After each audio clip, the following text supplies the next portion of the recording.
Hi everyone, thank you so much for joining in. Today we will be discussing a very important topic, which is the mock test paper release for business laws paper on 23rd April 2025. So बच्चों, business laws का paper का जो mock test series है जो institute ने upload कर दिया है, वो फर्स्ट मॉक टेस्ट अपलोड हुआ है 23rd अप्रैल 2025। आज हम उसी का डिटेल डिस्कशन करने वाले हैं और उस डिटेल डिस्कशन पे वील अंडरस्टैंड द पैटर्न कि इंस्टीट्यूट ने क्या पैटर्न फॉलो करा है, क्या आंसर्स उन्होंने दिए हैं, सजेस्टिव आंसर्स, सो दैट वो हमें हेल्प करे हमारे एग्जामिनेशन को क्लियर करने के लिए। तो गाइज प्लीज डू रिमेंबर कि मॉक टेस्ट पेपर 2 रिलीज हो रहे हैं। पहला जो रिलीज हुआ है वो 23rd अप्रैल 2025 को रिलीज हुआ है। जो दूसरा पेपर है वो 5 to 8 मई के बीच में रिलीज होगा। बिजनेस लॉस का पेपर 6 मई को सेकेंड रिलीज होगा, मॉक टेस्ट सीरीज का सेकेंड पेपर। पहला पेपर जो 23rd अप्रैल को रिलीज हुआ है, आज हम उसके बारे में डिस्कस करेंगे, पैटर्न समझेंगे, उसके सजेस्टिव आंसर समझेंगे और क्या गलतियां आपको नहीं करना है वो भी समझेंगे। ठीक है, तो अ वेरी इंटरेस्टिंग सेशन। सारे मॉक टेस्ट के जितने भी क्वेश्चंस एंड आंसर्स हैं हम उसको डिस्कस करेंगे। ये भी देखेंगे कि इंस्टीट्यूट ने क्या लेवल रखा है, क्या ऐसा लेवल है जो हम लोग क्लियर नहीं कर पाएंगे या ऐसा लेवल है जो बड़ा ही अचीवेबल लेवल है। चलिए देखिएगा स्क्रीन पर, मॉक टेस्ट सीरीज का पेपर 1 है, अप्रैल 25 का पेपर है, रिलीज हुआ है 23rd अप्रैल 25 में और बिजनेस लॉ का सब्जेक्ट है। ठीक है, चलें बड़े एंथुजियाज्म के साथ इस पेपर को डिस्कस करते हैं और इस पेपर को डिस्कस करने के बाद हम लोग ये भी डिस्कस करेंगे कि आने वाला जो नेक्स्ट पेपर है दैट इज 6 मई 25 को जो रिलीज होगा वो भी हम डिस्कस ऐसे करेंगे। अगर आपके कोई कमेंट्स हैं जो आप चाहते हैं कि पेपर डिस्कशन में ये चीजें इंक्लूड हो तो please do let me know. चलिए ओके, पहला जो मॉक टेस्ट का पेपर है ये पेपर है कॉन्ट्रैक्ट का। जैसा पैटर्न चलता है, फर्स्ट क्वेश्चन कंपलसरी है बेटा, क्वेश्चन नंबर 1 इज कंपलसरी, बाकी 5 क्वेश्चंस में से 4 क्वेश्चन करने हैं। ध्यान से सुनिएगा, ध्यान से सुनिएगा। पहला क्वेश्चन कंपलसरी है, बाकी 5 क्वेश्चंस में से 4 क्वेश्चन अटेम्प्ट करने हैं, मतलब pattern remains the same, pattern remains the same, इसमें कोई भी ऊपर नीचे नहीं है। चलिए पहला क्वेश्चन इंडियन कॉन्ट्रैक्ट एक्ट का आता है, 7 नंबर का आता है। फर्स्ट क्वेश्चन का फर्स्ट पार्ट जो है वो इंडियन कॉन्ट्रैक्ट एक्ट का है, 7 नंबर का आएगा, इंडियन कॉन्ट्रैक्ट एक्ट में से आएगा। ये जो पहला क्वेश्चन है ये क्वेश्चन है with respect to trade and profession. तो Kashish was running a business of artificial jewelry since long. He sold his business to Naman. Naman made an agreement with Kashish not to carry on the business of artificial jewelry and real diamond jewelry in that area and for a period of next 1 year. After 2 months, Kashish opened a showroom for real diamond jewelry. Naman filed suit against Kashish for closing the business of real diamond business as it was against the agreement. तो बच्चा लोग याद रखिएगा, बच्चा लोग याद रखिएगा, जो पहला क्वेश्चन है वो इंडियन कॉन्ट्रैक्ट एक्ट से 4 नंबर का क्वेश्चन है with respect to agreement in restraint of trade. Agreement in restraint of trade की बात चल रही है, agreement of restraint of trade की बात चल रही है। तो इसमें सजेस्टिव आंसर क्या है देखिएगा, obviously section number 27 of Indian contract act आपको लिखना ही है। जैसे हमने पैटर्न डिसाइड किया था section 27 of Indian contract act वो लिखना ही है। माई स्पीकर में से आवाज आ रही है, ठीक है। According to 27 of the Indian contract act, हमें लिखना ही है, हमें 27 के एसेंशियल्स लिखने ही है। 27 के एसेंशियल्स लिखने के बाद 27 के एसेंशियल्स लिखने के बाद हमें उसका एनालिसिस भी करना है, हमें उसका एनालिसिस भी करना है। अब एनालिसिस में आप क्या करेंगे, फैक्ट एंड लॉ को मर्ज करके लिखेंगे, फैक्ट एंड लॉ को मर्ज करके लिखेंगे, और उसके बाद आपको 2-3 लाइन का एक्सप्लेनेशन भी देना है। पैटर्न समझिएगा, पैटर्न वही जो हमने क्लास में फॉलो किया, पैटर्न वही जो हमने क्लास में पिछले 6 महीने से प्रैक्टिस किया है। तो घबराइएगा मत, हमारा पैटर्न वो ही है जो हमने क्लास में फॉलो किया है, हमने क्लास में पैटर्न को अपनाते हुए राइटिंग प्रैक्टिस करी है। तो इन्होंने पहले एसेंशियल समझाया सेक्शन 27, फिर एनालिसिस में फैक्ट एंड लॉ को जोड़ा, और उसके बाद कंक्लूजन की बात करी। उसके बाद क्या बात करी बेटा, कंक्लूजन की बात करी। तो हमें भी तो यही करना है, हमें भी तो यही करना है, और क्या करना है, तो टेंशन ज्यादा ना लीजिएगा। तो एज पर सेक्शन 27 क्या कशिश कंटिन्यू कर सकती है बिजनेस रियल डायमंड ज्वेलरी का? बिल्कुल कर सकती है, कोई प्रॉब्लम नहीं है। It is agreement of restraint and commerce के अंडर सेक्शन 27 में आएगा। चलिए, पार्ट 2 जो है वो इंडियन कॉन्ट्रैक्ट एक्ट का वापस है। और बेटा ये वाला जो क्वेश्चन है ना आपका, ये आपका पहले आरटीपी में भी मेंशन्ड है। तो इससे ये पता चलता है कि आरटीपी करना कितना जरूरी है, इससे ये पता चलता है बेटा कि आरटीपी करना कितना जरूरी है। तो ये जो क्वेश्चन है जो मॉक टेस्ट में आया है वो आरटीपी में भी पहले आ चुका है। ओके, चलिए। Albert obtained 2 loans 3 lakh 4 lakh respectively. 2 loan से loan of 3 lakh was guaranteed by Robert.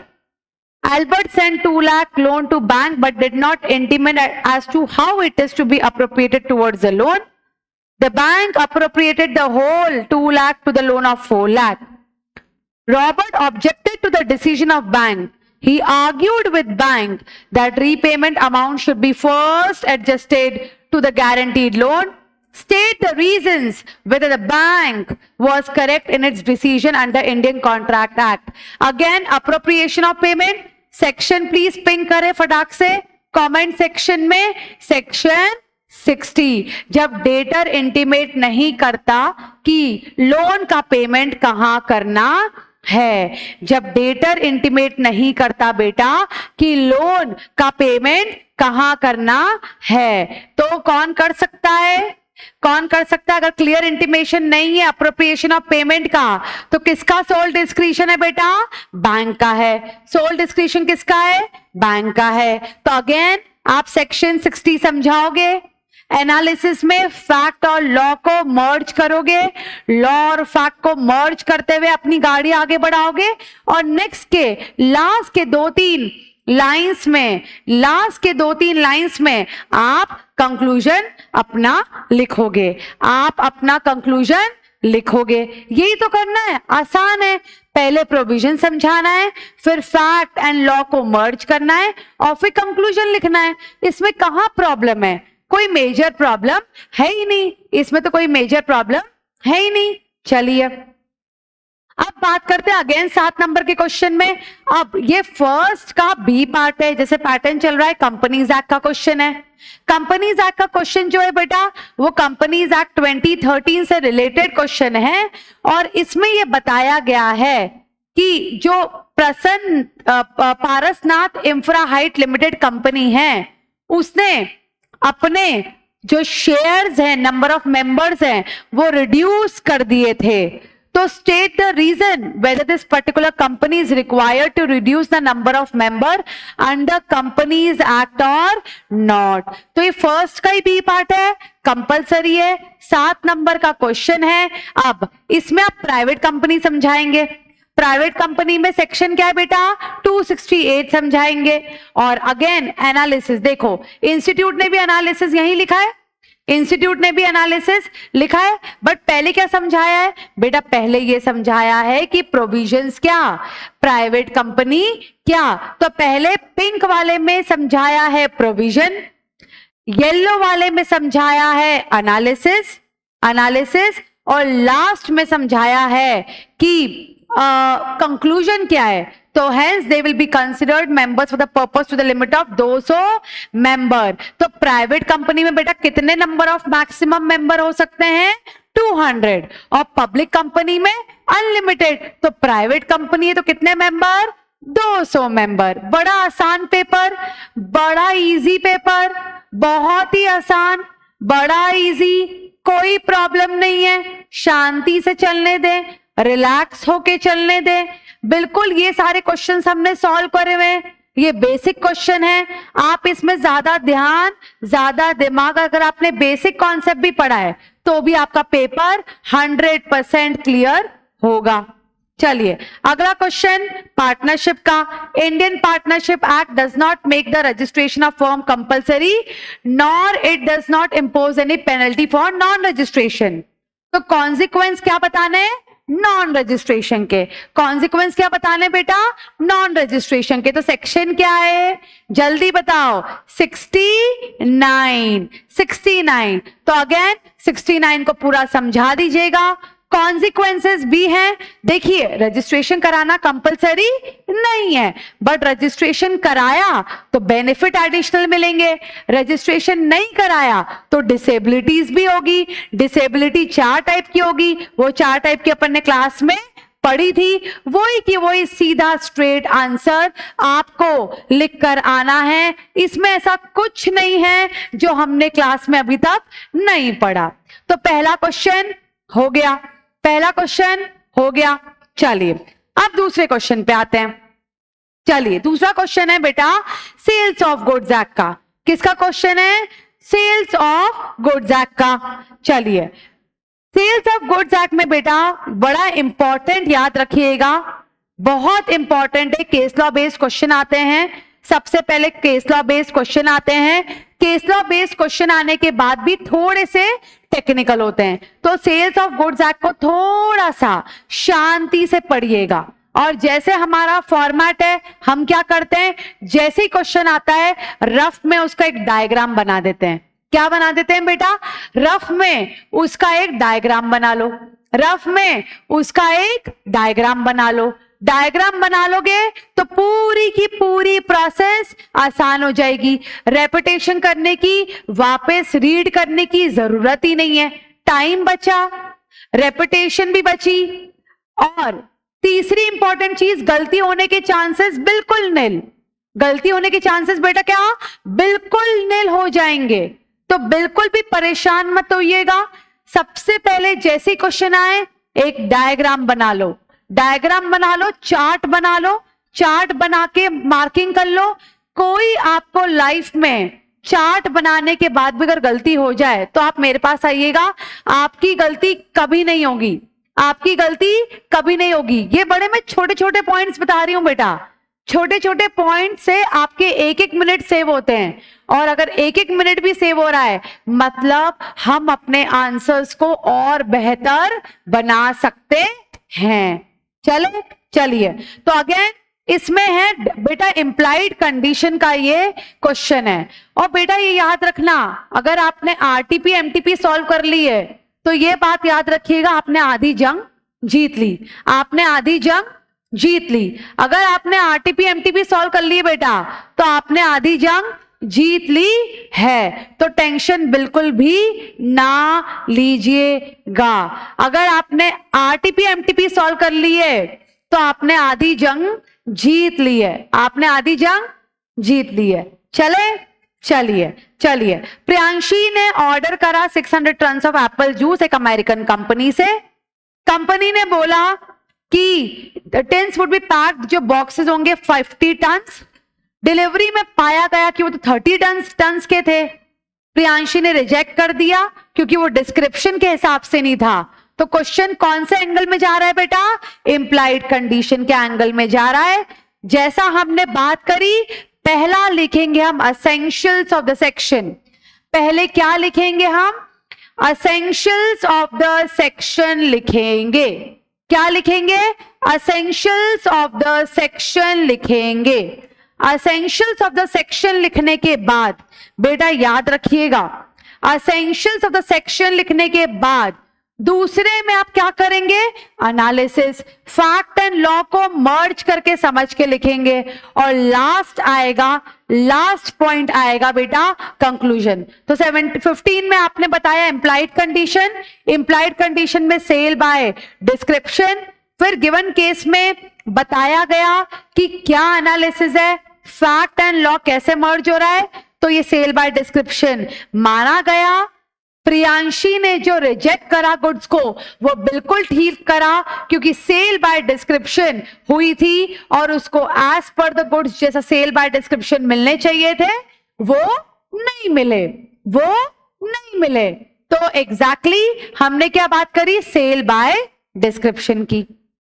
चलिए 7 नंबर का वापस question, information required to be filed with registrar for the registration of a company under companies act, for the registration of the company under companies act. आसान incorporation का question है, सीधा सीधा question है बेटा। इनकॉर्पोरेशन की प्रोसेस लिखनी है अंडर कंपनीज एक्ट 2013। इनकॉर्पोरेशन की प्रोसेस लिखनी है अंडर कंपनीज एक्ट 2013। बस सिंपल, साधारण, आसान क्वेश्चन, सिंपल, साधारण, आसान क्वेश्चन। कंपनीज एक्ट 2013 के अंडर जो प्रोसेस देके रखी है इनकॉर्पोरेशन की, वो आपको ऐसे की ऐसी उतारनी है। फाइलिंग ऑफ डॉक्यूमेंट जितने होते हैं रजिस्ट्रार पे, वो ऐसे की ऐसे उतारने हैं। बस सिंपल उतार दीजिए, बात खत्म, कुछ भी नहीं। 7 नंबर में से पूरे नंबर आपके, 7 नंबर में से पूरे नंबर आपके। बस ये याद रखिएगा, क्वेश्चन को आराम से शांति से पढ़िएगा, जल्दबाजी बिल्कुल ना करिएगा। क्वेश्चन को आराम से, शांति से, धैर्य से एक बार में कंसंट्रेटेड करने की कोशिश करिएगा। चलिए अगेन आसान क्वेश्चन, 6 नंबर का आपकी पॉकेट में, 6 नंबर का आपकी पॉकेट में। आसान क्वेश्चन, एलएलपी और कंपनी में डिफरेंस बताओ। सिंपल, कितनी बार पढ़ा हमने, कितनी बार क्लास में रिवीजन करा है। 6 नंबर का आपकी जेब में डायरेक्ट। बट याद रखिएगा हमने डिस्कस किया था, जहां पर भी discuss this differences in detail आए, जहां पर भी डिफरेंस वर्ड आ जाए बेटा, कौन सा वर्ड आ जाए? डिफरेंस वर्ड आ जाए, वहीं से याद रखिएगा आपको बॉक्स बनाना है, एलएलपी कंपनी में डिफरेंस क्रिएट करना है और बेसिस लिखना है। बेसिस लिखना है, कंपनी और एलएलपी में डिफरेंस लिखना है। याद रखिएगा कंपनी और एलएलपी में डिफरेंस बॉक्स बना के लिखना है बेसिस के साथ। सिंपल, आसान, 6 नंबर का क्वेश्चन आपकी जेब में। बताओ, सबको सब बोलते हैं लॉ बड़ा डिफिकल्ट, लॉ बड़ा डिफिकल्ट। कैसे डिफिकल्ट? सीधे सीधे क्वेश्चन है, सीधे सीधे क्वेश्चन हमने क्लास में हजारों बार करे हैं, हमने क्लास में हजारों बार करे। तो कहां प्रॉब्लम है, कहां प्रॉब्लम है? समझ गए? चलो आ जाओ। चलिए क्वेश्चन नंबर 3 पर चलते हैं। किस पे चलते हैं बेटा? क्वेश्चन नंबर 3 पर। अगेन 7 नंबर का क्वेश्चन, पार्टनरशिप से क्वेश्चन। कौन सा question?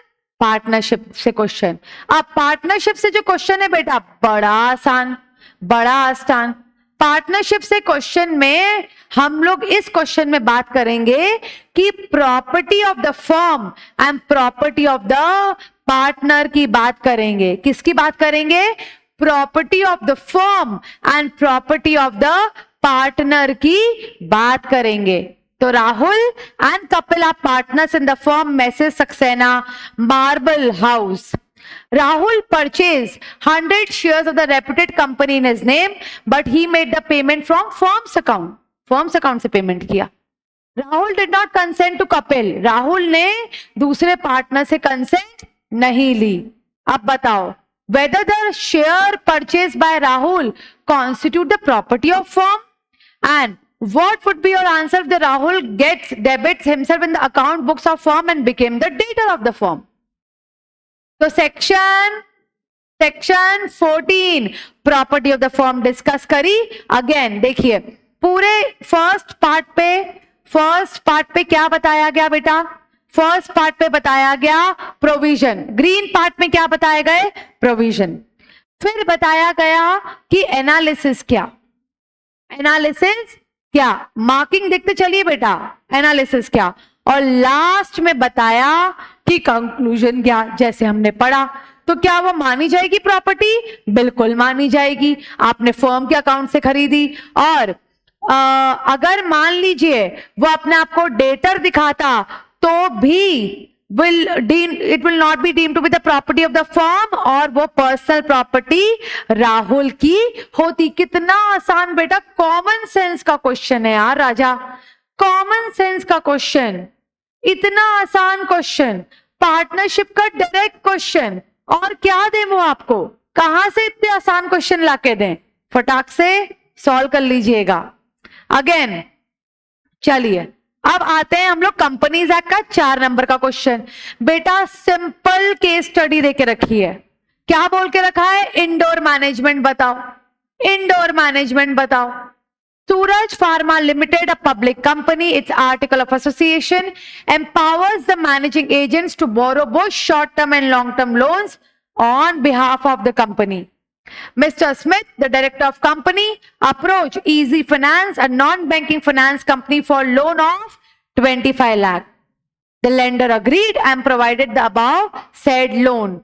Later on, Suraj Pharma refused to repay the money borrowed on the pretext that no resolution authorizing such loan have been actually passed by the company, and the lender should have inquired about the same prior providing such loans. Hence, company is not liable to pay such loan. तो indoor management के provision बताओ और examine करो.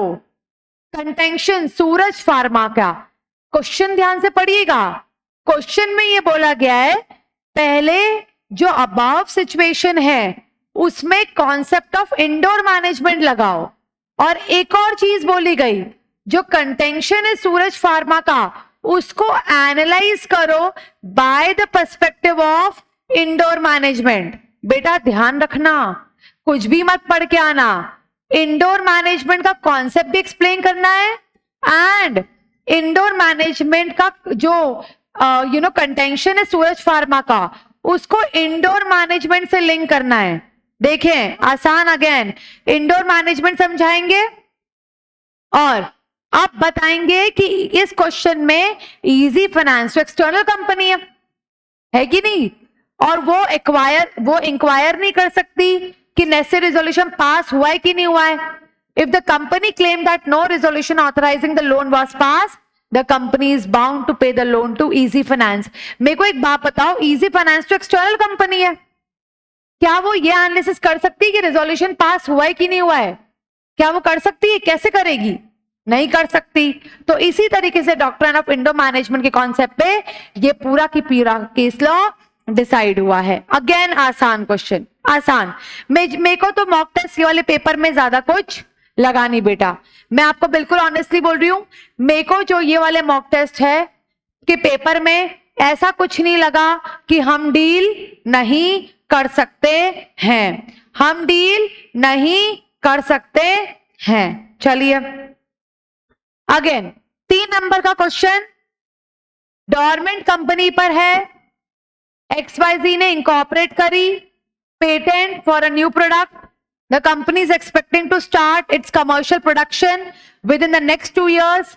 In the meanwhile, for timely installation, the company has placed the purchase order for plant and machinery with the down payment of 1 crore. क्या dormant company का status acquire कर पाएगी? तो section देखो बेटा, तुम लोग मुझसे पूछते थे मैडम सेक्शन पढ़े कि नहीं पढ़े, मैडम सेक्शन लर्न करने की जरूरत है कि नहीं जरूरत है. तुम देखो इंस्टीट्यूट ने जो मॉडल आंसर सजेस्टिव आंसर्स दिए हैं मॉक टेस्ट के, उन सब में सेक्शन लिखे हैं, हर एक क्वेश्चन में सेक्शन लिखा हुआ है. तो सेक्शन लर्न करना बड़ा इंपॉर्टेंट है. सेक्शन कौन सा बेटा? 455। सेक्शन कौन सा? 455। अच्छा, XYZ ने सिग्निफिकेंट अकाउंटिंग ट्रांजैक्शन किया, करा, कितना किया? डाउन पेमेंट 1 करोड़ का दिया, तो 455 की जो रिक्वायरमेंट है उससे तो मीट अप हुआ ही नहीं, तो क्या डॉर्मेंट स्टेटस मिलेगा? नहीं मिलेगा। क्या डॉर्मेंट स्टेटस मिलेगा बेटा? नहीं मिलेगा। आसान, सिंपल, आसान क्वेश्चन, आसान क्वेश्चन, सिंपल क्वेश्चन। 455 में डॉर्मेंट स्टेटस मिलेगा क्या? नहीं मिलेगा, क्योंकि सिग्निफिकेंट अकाउंटिंग ट्रांजैक्शन कर लिया है। कितना करा है? 1 करोड़ का किया है। कब करा है? डाउन पेमेंट प्लांट मशीनरी करने के लिए किया है। आया? आसान। चलिए अगला क्वेश्चन, केक वॉक। अगला question, cake walk. What is meant by void and voidable contract? Explain the difference between two. बेटा वॉइड कॉन्ट्रैक्ट, वॉइडेबल कॉन्ट्रैक्ट, आ जाइए 2J 2I, दोनों की डेफिनेशन लिख ली। वॉइड कॉन्ट्रैक्ट कौन सा कॉन्ट्रैक्ट? जो पहले प्रॉपर्ली वैलिड था, जैसे वॉर हो गया तो वॉइड हो गया, वॉर हो गया तो वॉइड हो गया, तो void contract. Voidable at the option of one party, not at the option of other party. At the option of one party, not at the option of other party, not at the option of other party. तो void, voidable, differences लिखिएगा, enforceability लिख लीजिएगा, performance, rights and cost. वापस cake walk. मेरे को बताओ इससे आसान पेपर क्या होगा? इससे आसान पेपर क्या होगा? अगर आपको ये पेपर सॉल्व करने में दिक्कत हो रही है बेटा, तो आपके प्रिपरेशन में, आपके होमवर्क में कमी है। मैं बिल्कुल ऑनेस्ट हूं, आपके होमवर्क में बेटा कहीं ना कहीं तो कमी रही है, कहीं ना कहीं तो कमी रही, क्योंकि ये तो बिल्कुल आसान क्वेश्चन है, बेसिक क्वेश्चन है बिजनेस लॉस के पेपर के। चले अब आता है नेक्स्ट क्वेश्चन। चलिए again Indian contract act, 7 number का डायरेक्ट क्वेश्चन, 7 नंबर का direct question. Nitin appointed Shiv as his agent to transport apples from Shimla to Delhi. Heavy rain में शिमला में Shiv was stranded for more than 7 days.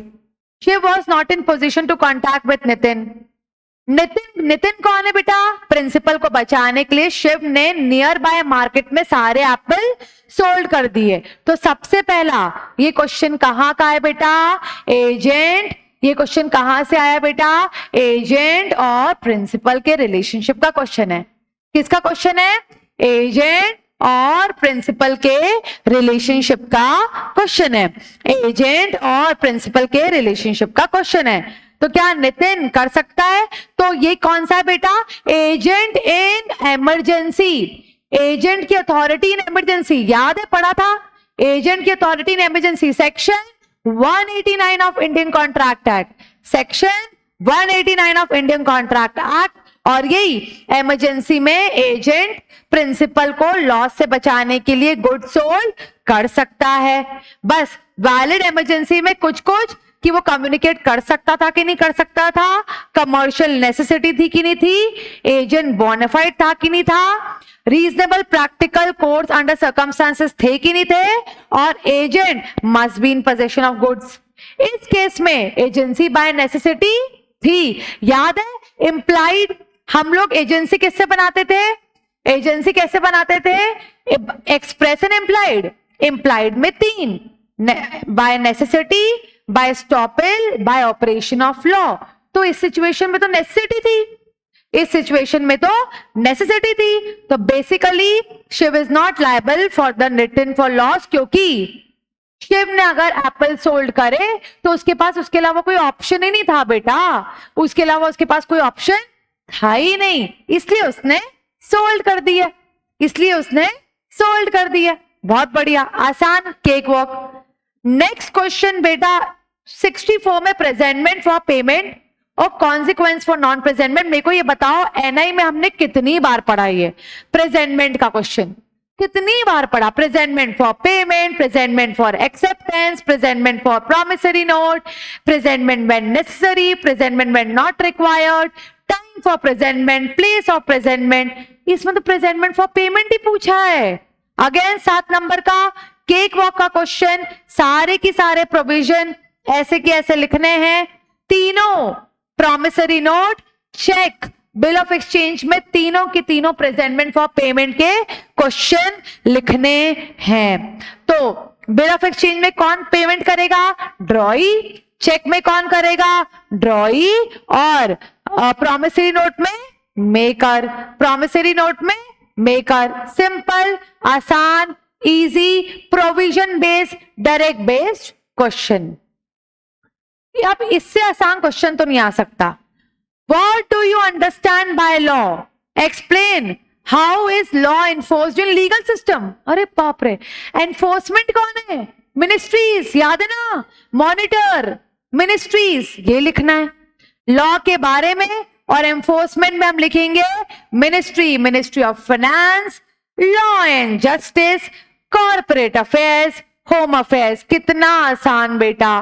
बेटा इंस्टीट्यूट ने आपको पास होने का चांस दिया है, चांस। बस स्पीड मेंटेन करिएगा, डायग्राम बनाइएगा अगर आपको टाइम बचाना है, और प्लस कॉन्सेप्ट क्लैरिटी रखिएगा, कॉन्सेप्ट क्लैरिटी बेटा रखिएगा।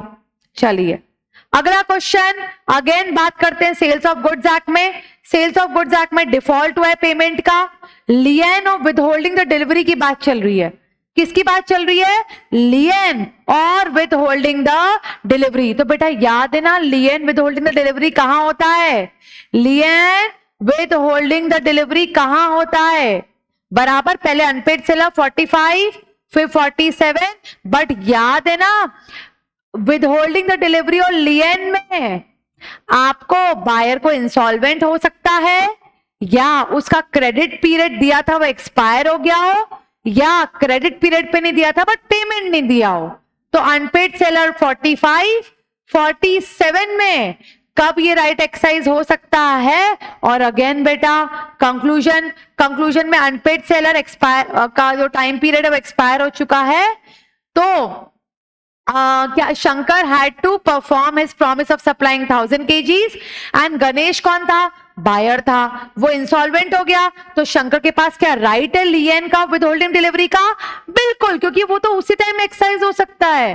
आसान, 45, 47, इजी पीजी। इससे इजी पीजी क्या लोगे? चलिए नेक्स्ट क्वेश्चन, केक वॉक। बताओ डोरमेंट पार्टनर क्या, नॉमिनल क्या, पार्टनर इन प्रॉफिट क्या, पार्टनर बाय होल्डिंग आउट क्या, पार्टनर बाय होल्डिंग आउट क्या? आसान question, direct question, easy question, case based question. और बताओ क्या चाहिए? और बताओ क्या चाहिए? केक में सिल्वर की थाली में केक परोस के दे दिया, बोला गप से खा जाओ, मार्क्स ले जाओ।